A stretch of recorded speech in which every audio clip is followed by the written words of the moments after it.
Greg again, and we're going to be talking a lot about what he's doing in Rome and a little bit of, little discussions on art. So, Brian, we already know that you're a sculptor.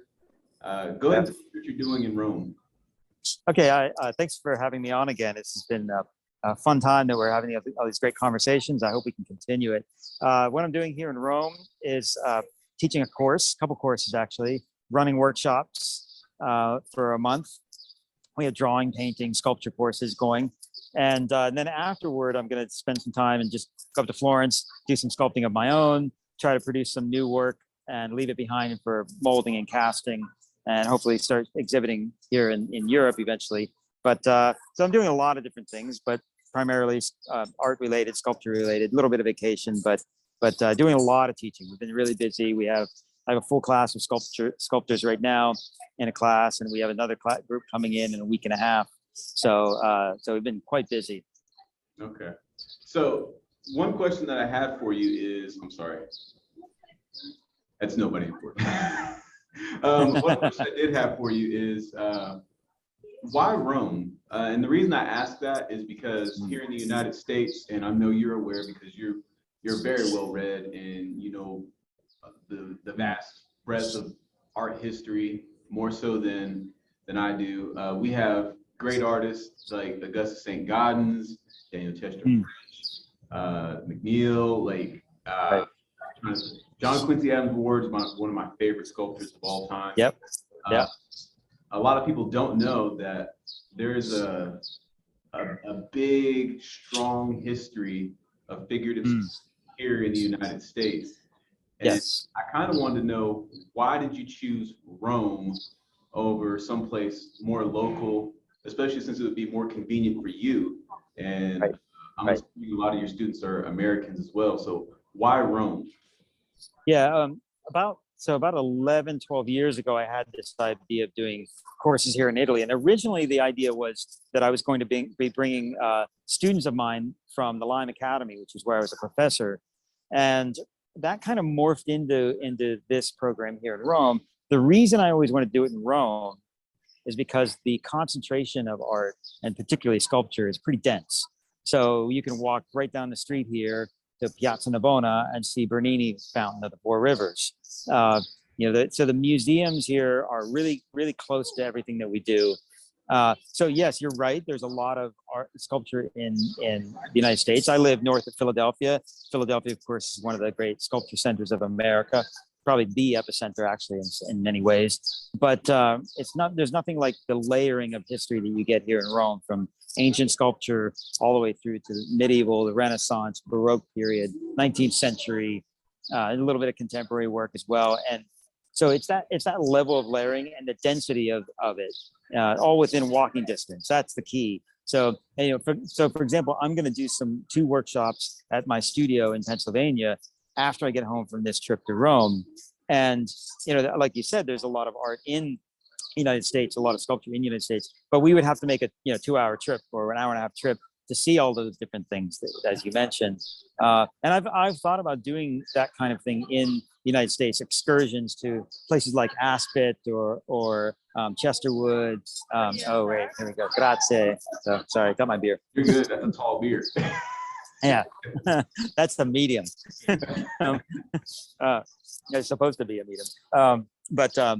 So I've thought about doing that, but really the benefit of Rome is that you can see, look around you. You have the environment. It's really gorgeous, and so there's that. That's a big part of it. The other thing is that by coming to Rome, I'm capturing more students from Europe. Then I do get a lot, like you said, I get a lot of American students, but I am capturing more students from Europe because it's easier for them to get here. When I do courses in my studio in the United States, I get almost entirely American students. So one of the strategies that I've employed in teaching is to try to travel to the places where people live. So going to Australia to teach a couple workshops in the fall, hopefully back to South Africa, where I've done several workshops actually, back to Brazil where I've taught. So it makes it a little easier for people who can't necessarily afford to do the traveling, but want to take the workshop. So that's another reason why coming to Rome. And then the last reason is I just love the city. It's a good excuse for me to be here and to enjoy the food and the environment. And I get in touch with Italian friends that I have here. So I'm approaching the teaching aspect from multiple angles. It's not just this thing. Although this, like I said, I've been doing this here for 10 years, and it's become a regular part of my schedule every May now that I come to Rome. So I hope that answers the question. No, you answered it beautifully. I understand completely about the breadth and the layers and just all the artwork you see, because for my honeymoon we went to Paris, and you do get the experience. You see Notre Dame, and then you see the opera house with the Carpeaux outside of it. Yeah, the Gagne Opera House. Yeah, and then you'll see something like more contemporary in terms of the architecture, like the Eiffel Tower. So you have all these Gothic cathedrals, cathedrals right. built in the 1800s, and then all of a sudden there's a tower. So there's a wider range of different styles and things. Right. And I actually, by the way, I would like to do them in Paris. I have requests to do the workshops in Paris, and so that may happen. It's just a matter of getting the logistics set up. But anyway, go ahead. You were going to say. Oh, I was going to ask you. I know one person that's probably there with you right now. Is it Allison Street? Is she there? No, she's coming to my studio in June. Okay. Yeah. I thought she said she was going to the one in Rome. She was talking about coming, but then something happened and she ended up changing her schedule, and she's going to join me in June. But yeah, I know Allison. So yeah. So I'll say hi to her. I'll say hi to her when I see her. Yeah. For you. Okay. Go ahead. What I was going to ask you is, what are the typical kind of what's the typical type of person that does your workshops? Because I know Allison is kind of like me. She's kind of at that midpoint of her career, not quite at the midpoint, but kind of just getting into her career. Right. A lot of people that are students, 18, 19, 20 years old, or these people starting their second career. So they're probably in their 50s, or is this like people? Yeah, it's probably more of the latter. And like you said, people who are really beginning their careers. I do get some younger people, younger students. But I would say average student is probably like you described. Somebody's really career is just beginning, sort of taking off, or like in the middle somewhere. That's probably the most common student, or people who, you have to have some disposable income to come to the workshops here in Rome. The courses that I do in my studio in Pennsylvania are a little less expensive, and so I get a wider range of people in those. It really varies, though. I would have to really sit down and look at a spreadsheet to give you a good answer about that. But yeah, it varies a lot. I have professional sculptors, people who work in special effects, people who work in a gaming industry. I've had a lot of people in gaming industry. So yeah, I get all the full range. Students, retired people, mid-career people. Yeah, it's a full range. So I also know that correct me if I'm wrong, this isn't just you doing this in Rome. From what I understand, I have other people. Yeah, there are a couple of people. Shauna's last name Sleeves. No, she's not. No, I have Shayna Levinson, and sorry, I'm just gonna correct. Yeah, Shayna and her husband David Casson are also teaching here, doing a portrait painting class. Adam Miller is a good friend of mine. He's doing a figure drawing class. Agnes Kracholska, she's doing a portrait painting class. So yeah, I have a range of people, and our mutual friend Rick Casali, who is going to teach another sculpture class, and sadly and very unfortunately, his wife passed away, and so I'm taking over his class for him. And so I get a number of other people teaching with me here. Part of the reason I do that is because I like the community that you build among people doing performing in different disciplines, right? So next to my studio where I'm teaching my class, like literally right next door, David and Shayna are teaching their portrait painting class. So people kind of filter in and out, look at what the other class is doing. We're sculpting, crazy sculptors in here making a mess and a lot of noise, and then go out and see the portrait painters working on their work, and then right down the hall we see Adam Miller doing some figure drawing with people. It's a really fun time where you get to mix with people that you know oftentimes don't. That doesn't happen when you do a workshop. You're just isolated with just a group of sculptors or whatever it might be. So that's part of it's the community aspect of this experience is really big to me. It's really, really important. The other thing, oh, I forgot to add, the other thing that we do, and this is, I'm glad I thought of this because it's really key to the vision of what we're trying to build here. We have a resident artist as well. So Sean Friend, who I'm sure some of the listeners of this podcast will know, he's a great UK artist. He's our resident artist. So the resident artist is somebody who applies for the residency. They get free use of the studios. We provide housing, and they can interact and do whatever they like. Sean has been drawing with Adam the whole week so far. Next week, you know, he might do something different, but that's another key aspect of the program. And what we do, and this is probably helpful for your listeners because we have applications. They'll be going up pretty soon for next year. You apply, there's a small application fee, and then we select 2 artists out of the group that apply for the month that we're here, and they get that studio and housing, and then they get to hang out. They don't have to teach; they just do their thing. They can go out to the city and draw. They can paint in the studio. They can draw in the studio. They join us on all of the tours that we take to different museums. They're free to explore creatively what they wish. So that's another key aspect of the community that we're building is the group of people that are resident artists. Okay. So one other question is, whenever you're doing these workshops and you have all these different like things going on, like how do you make time to do your own thing, or you know, to do your own work? Because I did see that you were doing some drawing and things like that with right class or whatever. So yep. How does that work? Do the people, when they go to these residencies, when they go to your residency, do they sculpt and do they get a chance to draw? Do they get a chance to paint, or do they focus on one thing and then one thing is an auxiliary? Right. They're not getting burnt out on the thing that they right. signed up for. Yeah, the students sign up for one class, so they're not like jumping around from painting to drawing to sculpture. They're doing one thing. So all the sculpture students are just sculpting. As for myself, I will sculpt demos during the class. So I'll probably do about total of over 60 hours of studio time.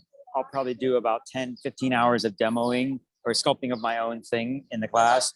But then I'm a crazy obsessive artist. So the drawing that you saw was me going to an open drawing session, and you know, where there's a model that hire a model and everybody pitches in. So I just find time to fit it in.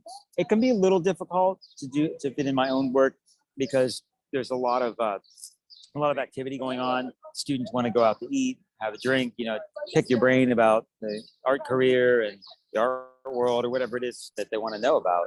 And so the experience never really ends during the day. So I don't get a lot of time to do my own work when I'm here, but afterward, like I said, I'm going to take some time and go up to Florence and spend about 10 days just sculpting on my own. That'll be my chance to decompress from it all. So it's a very intense experience because like I said, we go to museums together. You know, tomorrow, for example, we're going to go to the Galleria Borghese as a whole group, all of us painters and sculptors. So it can be a lot, but I find ways to carve out a little bit of time for myself. So that's what I do in my regular life anyway, right? You know how it is. Yeah. So you mentioned that you do demos, and you know, I was a public school art teacher, so I kind of know we did everything very surface level. It was, you know, we spend as much time as was needed so that the kids' attention wasn't lost. But you're doing something so intense, I'm assuming, and I might be wrong, I don't want to put words in your mouth, that you have to be very methodical in what kind of demos you choose to do. So, sure. Yeah. what demos do you do with your students there? Yeah, because I get all levels of students. I get beginners all the way to advanced. I do all levels of demos too. So I'll demonstrate the basic blocking of sculpture, basic blocking of say a head or a blocking of a foot, hand, all that kind of stuff. But I also will work on a sculpture. In fact, I'm because I work pretty fast, I can usually pretty much finish a sculpture within the 2 weeks, with about 15 hours of studio demo time. So, and the reason I like to do that is so that they can see the way that the more advanced students can see the way that I maybe finish surfaces, to deal with the transitions of forms. We talk a lot about composition. That's probably the most important aspect of the demonstrations that I do for sculpture, particularly figure sculpture. Just talking about composition, how to think about the composing the figure, and so I do. It's pretty intense. It's not surface level. Some of it now, like I said, we have students that are beginners, and I do some basic surface level demonstration for them as well. So I try to hit all ranges of experience level, and it can be very intense for me, just because I'm sort of always on. To have to be ready for any question. But it's not surface level. We talked about some pretty deep stuff, important stuff, compositionally, conceptually, all of it. The role of figure representation in contemporary art. And of course, one of the great things about doing this is that, we go, like, after I'm done with you, I'm going to meet people for dinner, and we'll have dinner, and the conversation will continue. We'll have dinner and a few drinks, and who knows where that conversation will go. So it provides, the experience provides some structured instruction time, and then some the sort of non-structured time for discussion and my picking my brain. So it's everything. It's a little bit of everything. It's all packed into this very short 2-week period. So you mentioned that you talk about composition and your kind of theory on composition, how to compose your works of art, and that kind of gets into what we kind of got into a little bit when you were on live. And I want to talk to you about. You said there really aren't kind of any rules in art. And my theory, because I'm a public school art teacher, is that there are rules in art. How you apply them will vary. So no matter what you're going to be doing in art, you're going to be using those elements of art. You're going to be using those principles of design. Where the freedom in your art lies is how you choose to use it. And whether it works or not, and this is how I teach my students, is if you go back to those principles of design, those elements of art, and it doesn't flow right, there's no rhythm to it, then you need to fix that, because that's where your rules come into play. Or if everything's too similar, you need to vary it up, have your variety and things like that. And I still have one of my students is going into graphic design, and I don't know a whole lot about doing things on the computer, but I'll even tell her, hey, this right here looks good, but you always need to remember your principles of design. This looks too similar to that. There's nothing that's going to break it up, so you need to break this up a certain way. And that's how I approach things. So kind of give me your philosophy on that. Yeah, I don't believe there are rules, but I think there are. How do I say this? So I think it all depends on the purpose of the work, right? I don't think I think the rules are self-imposed so I think the rules are. It sounds like an oxymoron, but the rules are relative. In other words, the rules for designing for graphic design are different than the rules, say, for abstract sculpture, right? Or so in other words, all of the rules are internally imposed. So I don't know that I don't think there are rules per se, because anytime I see somebody does their rules and they start describing the rules, I can find a work of art that contradicts those rules, right? And it uses the flip side of that quote rule to say something else. So I think it really depends on the purpose of it and the message that you're trying to send through the choices that you're employing in the art making. So, for example, like if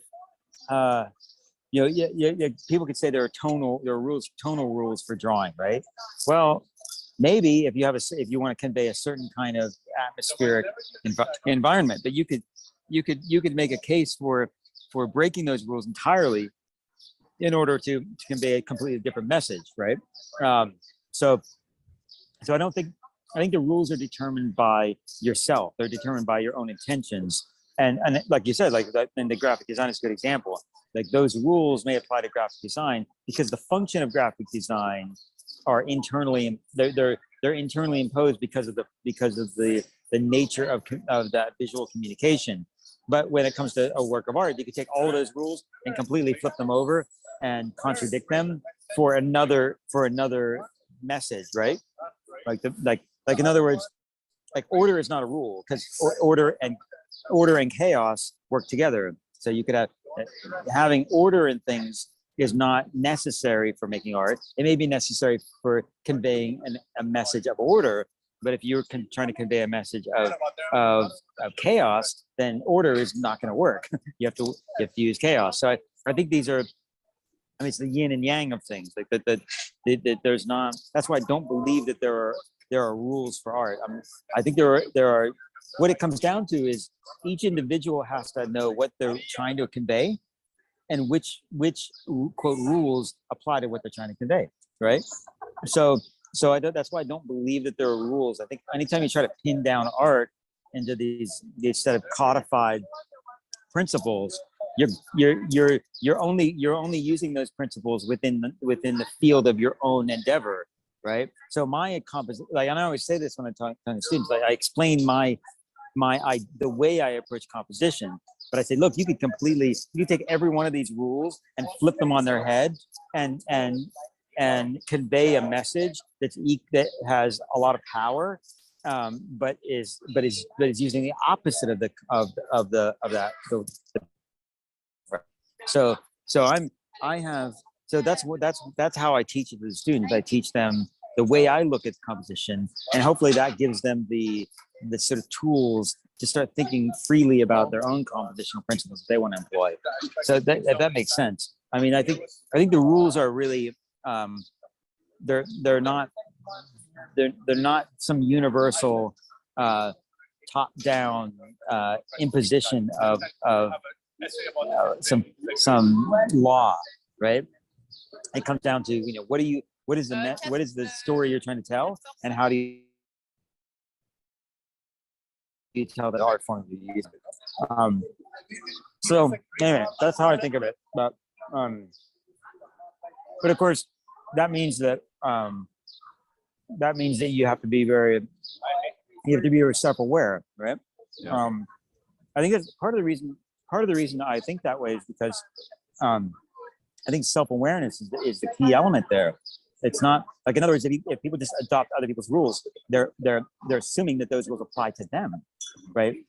Whereas they may be wanting to convey a message that's completely contradictory to the rule that's being imposed upon them. So I don't know if that makes sense, but that's how I think of it. I don't think there are rules in art. I think there are rules for art, for the art that you're making, but you have to understand what those rules are within the system that you created and the message they're trying to send, right?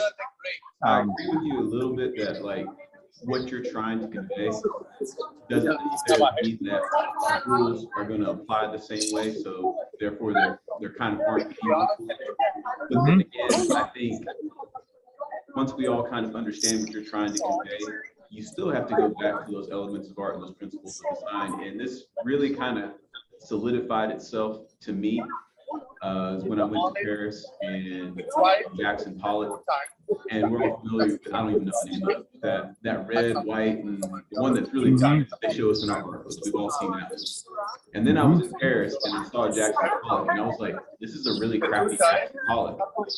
And I started to look at it and I was like, okay, so looking at it through those principal design elements of art, and I was like, okay, first of all, everything was just too concentrated, whereas the other one was more spread out. It had more flow. You could kind of read where it was trying to go. This one just looked like there was no direction involved with it or anything. There was nothing that was trying to be organized within the spontaneity of his expression. So it just didn't come across as a good art to me. And that kind of solidified the fact that no matter what you're trying to do, we can kind of tell what you're trying to accomplish. And because we can tell what you're trying to accomplish, those elements of art, those principles of design, are still going to come into play. So that's really what kind of solidified those for me, is because when we look at cartoons, for example, the proportions aren't going to be exact. They're not going to be correct. You're not going to have that typical 7.5, 8 head tall person. Right. That's classically what we think of as a person. Right. Right. But we know what they're trying to accomplish. They're trying to accomplish an abstracted form of a person. And if we understand what they're trying to accomplish, we can still gauge and judge it and refer back to the elements of art and principles of design and figure out if it's succeeding as a work of art based off of the art that we're trying to accomplish. Yeah. That's kind of where I come. That's where I kind of, well, that's exactly how I look at it. Now, it all goes back to a Jackson Pollock that I saw. Yeah, but maybe the Jackson Pollock was successful because he was not trying to convey order. He was trying to describe decay. Mm-hmm. Maybe he was trying to describe something that wasn't holding together. Yeah. Right. Maybe that was the point. Maybe the point was that maybe that's why it stood out to you, because maybe his intention was to break that and say, oh no, the dark and the light actually coexist. The order and the chaos coexist. Yeah. So, I mean, maybe it's a more of a, like, I have a more but like a Buddhist approach to that way of thinking, that things are not as clear as we'd like them to be. So I don't know. That's a good question, but I tend to lean toward being averse to those kind of rules, and when it comes to art, the idea of rules. Now, that doesn't mean that I don't teach principles, because I do teach principles, but that's within the art form that I'm teaching. Like all of those principles, I always tell students, like, everything that I say, you could probably find a way to completely flip it over and prove that you could use it in an opposite way and make just as powerful work of art. But it's going to the message that it's going to send is going to be the opposite message that I'm sending through my work, right? Yeah. So I mean, one of my heroes is Giacometti, because Giacometti that's what he was doing. He was trying to break down the idea of perception, and the idea that perception is a clear thing, that perception is accurate, right? Mm-hmm. He's trying to break down the notion that somehow our human perception adheres to some framework that you could rely upon. And what he was saying is, no, human perception is not reliable. You cannot pin it down to some framework that is reliable, that it's actually constantly morphing and changing. And he was searching for a way of making art that sent that message, which means everything he was doing was the opposite of the way I approached making sculpture, right? And that doesn't mean that I'm trying to say that perceptions are reliable, but I'm just the thing that I'm interested in is something different. And it's kind of fascinating that it's kind of interesting that right now there's this movement in particularly in the world of painting, that's disrupted realism. You know about this? Right. I think I might have seen something about it. Explain. Right. Yeah. So this idea is this supposedly new movement about disrupted realism, which is the idea that the contemporary world is destroying our faith in the solidity of perceptions, right? And there's a whole book about this. And as soon as I got that book, I was like, Giacometti did this 60 years ago. I mean, this is not a new idea. I mean, Giacometti was the original disrupted realist. It's not a new movement at all. But what's interesting is that so many of the images that I see coming from that movement are actually not really, I don't think they're actually achieving that goal, because they're too unified, right? They're like, no, that's not all of them. I mean, like a painter like Anne Gale is brilliant. Like, her paintings just sort of almost dissolve before your eyes. And she brilliantly is able to convey that notion of the amorphous quality of human experience, right? And so I don't think that it's definitely not a new movement. But it was really fascinating to me to see. I mean, I have that book, and I was surprised that they acted as if it's a new movement. It's just like, it's crazy. I mean, if you know anything about Giacometti, that's exactly what he was trying to do. But some people. So anyway, the point is that with the rules, if that's the idea that the message you're trying to send, the sort of part of human experience that sort of feels like a somewhat diaphanous, right? Then you're going to have different rules, and those rules are going to require you to paint or sculpt things with a lack of the sense of solidity, right? Anyway, so I mean, that's the example I was using, and in terms of Giacometti, to show how rules are a slippery like idea.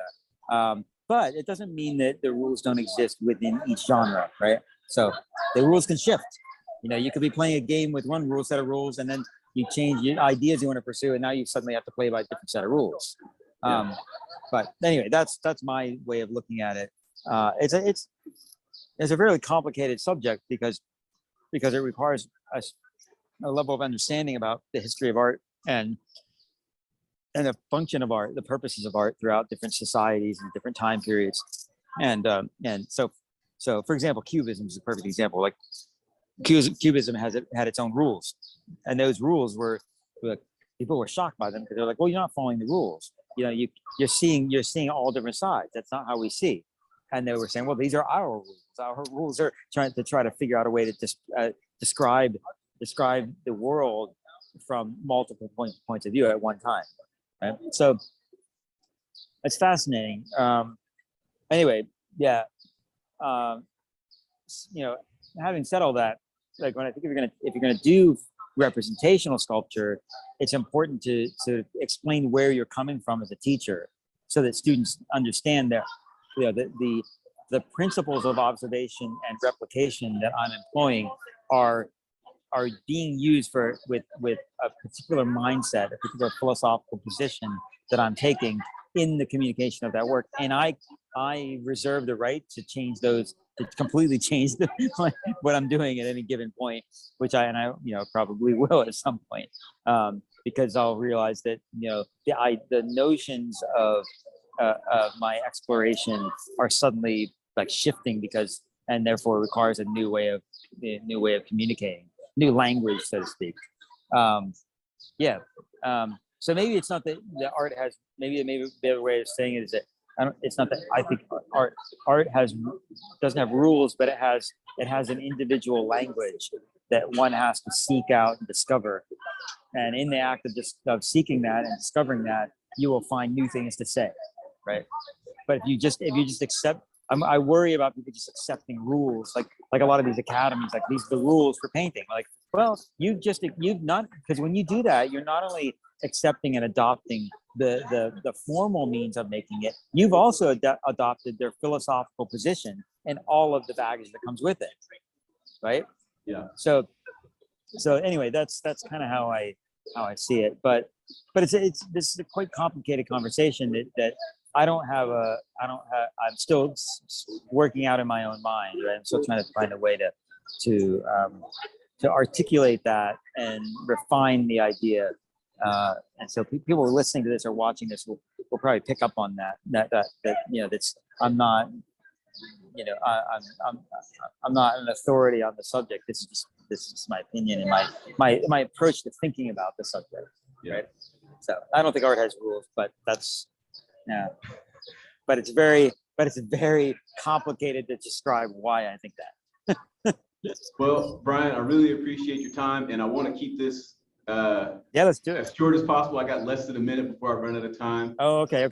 But I really appreciate you visiting with me, and I'll have all your socials and any information that you'd like to be in here for your Rome residency. And cool. Have fun and a lot of success while you're out there.